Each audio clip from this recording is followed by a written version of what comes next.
La Filoche, espace culturel à Chaligny, vous propose jusqu'au 8 novembre de partir à la conquête de l'Ouest américain. Concerts, ateliers, rencontres, films, expositions, de Buffalo Bill aux Indiens des Plaines, du mythe à la réalité, du passé au présent.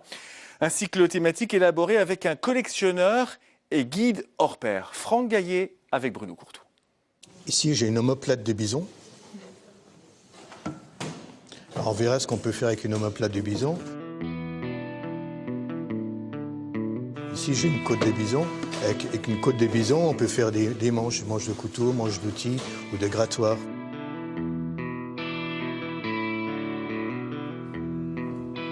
L'intérêt que j'ai pour les Indiens des Plaines se situe pour les populations qui sont entre la rivière Missouri et les montagnes rocheuses, ce qu'on appelle les grandes plaines d'Amérique du Nord. Donc c'est les États actuels du Dakota du Nord, Dakota du Sud, Nebraska, Wyoming, Montana et puis une partie du Colorado. La Filoche a bénéficié des trésors de Gérard pour élaborer 3 expositions autour du Far West, Indiens des Plaines, mythique Buffalo Bill et affiches de western. Jusqu'au 8 novembre, la thématique indien et cow-boy se décline aussi sur les écrans, en livres, en contes, en spectacles et jeux en tout genre.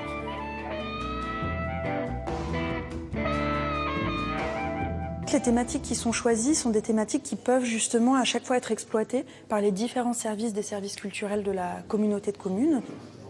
On exploite à fond un thème de façon à multiplier les portes d'entrée, de façon à ce que les personnes qui ont plutôt à la base une attirance pour le jeu ou d'autres peut-être pour la lecture puissent explorer le thème donné. Depuis plus de 25 ans, Gérard Crousier séjourne régulièrement dans les réserves indiennes. Conseiller technique sur des documentaires et ambassadeur de la culture indienne, il doit sa passion à son grand-père qui avait vu le spectacle de Buffalo Bill en 1905 à Nancy. C'est aussi en Europe qu'il a connu ses premiers Indiens. C'est une vessie de bison qui sert à conserver des piquants de porc-épic. Ils sont teints par les Indiennes qui vont après les utiliser pour faire des broderies.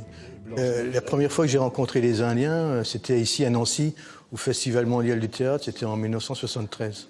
Et par la suite, dans les années 70-80, j'ai eu l'occasion d'en rencontrer parce que sur les bases américaines, en Allemagne, il y avait beaucoup d'Indiens. Et notamment des Sioux qui s'engageaient pour avoir de l'argent pour faire vivre leur famille en fin de compte. Ils vous ont donné un nom? Oui, j'en ai un, ouais. Au principe, on ne le dit pas, mais moi je vais vous le dire. Il m'appelle Mato. Ça veut dire, en Lakota, ça veut dire ours. Alors, bien ou mal lâché, je ne sais toujours pas.